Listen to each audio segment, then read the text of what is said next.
Nah ini juga kadang-kadang semua jelas sebetulnya. Jadi sebenarnya nggak susah itu untuk dilacak. Masalahnya kadang-kadang mau apa tidak. Jadi sabar untuk berumah tangga, Bapak Ibu. Kalau nggak sabar nggak mungkin bisa sampai panjang rumah tangga. Nikah itu ibadah yang paling panjang. Bapak Ibu, ibadah yang paling panjang, yang hebat itu menikah. Padahal untuk masuk ke jenjang pernikahan itu memulainya dengan sangat singkat, pendek sekali. Kan cuman angkah tukar wazawat tukar, mobil itu nikah selesai berapa menit itu. Tapi masuk ke pernikahan itu panjang.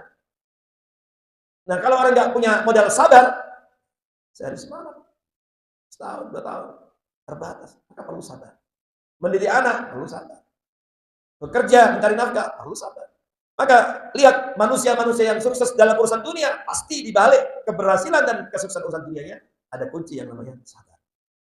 Sabar ya, keuletan mengawali dengan susah payah dan akhirnya berhasil. Kesabaran itulah yang menghasilkan. Nah, menghasilkan keberhasilan. Makanya as-sabr miftahu an-najah fid dunya wal akhirah. Termasuk keberhasilan dan kesuksesan di akhirat. Makanya dunia ini adalah tempat untuk beramal. Akhirat darul jaza, tempat balasan. Nah, agar kita bisa meraih kebahagiaan akhirat, kita harus sabar selama di dunia ini untuk semangat dan istiqomah dalam memproduksi kebaikan-kebaikan. Karena memang Allah Subhanahu wa taala ciptakan dunia darul amal sebagai tempat untuk beramal. Sementara akhirat darul jaza, dia tempat balasan.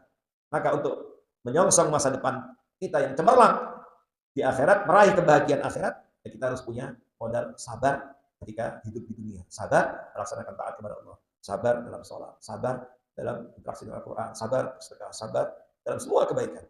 Man 'amila 'amalan shalihan min dzakarin aw untha wa huwa mu'min, Allah menjamin fala nuhyiyannahu hayatan thayyibah.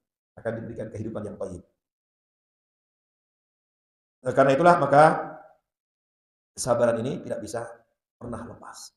Dan orang yang sabar dipastikan diangkat derajatnya oleh Allah Subhanahu wa taala. Diangkat derajatnya oleh Allah Subhanahu wa taala di akhirat, dan di dunia ia akan tampil menjadi saksiyah mahbubah, pribadi yang dicintai oleh lingkungannya, di tengah keluarganya, di tengah masyarakat, di tengah tempat kerjanya. Ketika orang itu sabar, pasti menjadi pribadi yang disukai.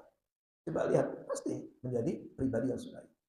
Makanya itu bagian dari cara Allah mengangkat derajat hambanya.